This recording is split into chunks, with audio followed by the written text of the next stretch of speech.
येवला, लासलगाव आणि नांदगाव, मनमाड, नाशिकची सुद्धा बऱ्याच लोकांची अशी मागणी होती की आम्हाला अयोध्येला जायचं आहे रामाच्या दर्शनासाठी, प्रभू रामचंद्राच्या दर्शनासाठी.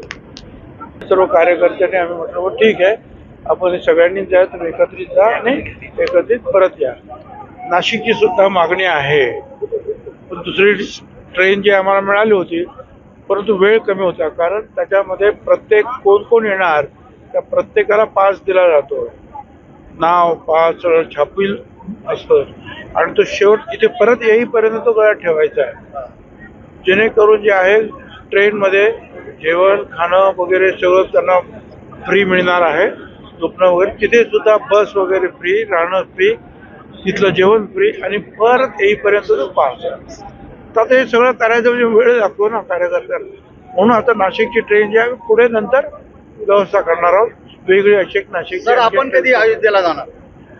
आता काम सुरू आहे. आता आमची पत्नी पण जी आहेत ती म्हणते मला जायचं आहे, पण ती आता सध्या थोडी तब्येत तिची बरी नाही, बरी वाटली की मग आम्ही पंकज वगैरे विचार कर. नाशिकच्या ट्रेन माझं हे पार्टीचं मत आहे, वैयक्तिक मत नाही. छगन भुजबळ जेव्हा बोलतो त्या पार्टी बोलतोय, काय त्यामुळे मुनगंटीवारांना याच्याबद्दल काही मतप्रदर्शन करण्याचं काही कारण नाहीये. आता तुम्ही त्यांना विचारल्यानंतर ते सांगणारच काय.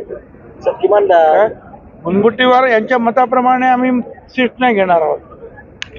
जे कोण आहे दिल्लीचे लोक जे आहेत, दिल्लीश्वर आहेत आणि इथले प्रमुख लोक, ते चर्चा करून जे आहेत त्या जागांचा जो आहे वाटप होईल. किमान म्हणजे पुन्हा नांदगाव मतदारसंघावर लक्ष केंद्रित केलं आहे का? माझं संपूर्ण महाराष्ट्र आणि देशावर लक्ष केंद्रित आहे, काळजी करू नका. आता ओबीसीच्या माध्यमातून मी देशभर सगळीकडे जात असतो, फिरत असतो, बोलत असतो, भाषण करतो. काय राजकारण नाशिक जिल्हाच आपला आहे, काय त्यामुळे नाशिक जिल्ह्यातील सगळ्या जेवढे तालुका आहेत त्या सगळीकडे आमचं लक्ष असतं, तुमच्यावर लक्ष असतं. तुमचे जे मुख्य विरोधक नाही, अजून त्याची ट्रेन बुकिंग झालेली नाही आहे.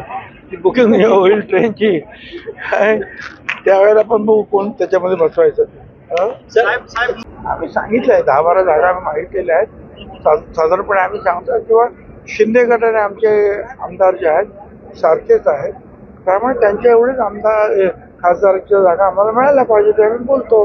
आता एबीपी माझा, उघडा डोळे बघा नीट.